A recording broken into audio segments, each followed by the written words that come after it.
أفراحك سوريا بدأت، وسترتدي ثوبك الأخضر على كامل ترابك السوري، بوعي شعبك جميعا بكل أطيافه، بكل طوافه، وبكل مذاهبه، وبكل أعراقه.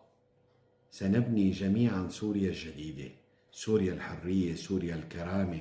يتم إشراك الجميع إن شاء الله في الحكومات القادمة لهذا البلد العظيم، وكل حسب كفاءته ومؤهلاته العلمية والأكاديمية وماذا يستطيع أن يقدم لهذا البلد بغض النظر عن دينه وانتمائه وطائفته. والله فرحت كما فرحت بالانتصار، فرحت عندما رأيت الشبان والشابات بشكل تطوعي بدأوا بتنظيف الساحات وبالحارات.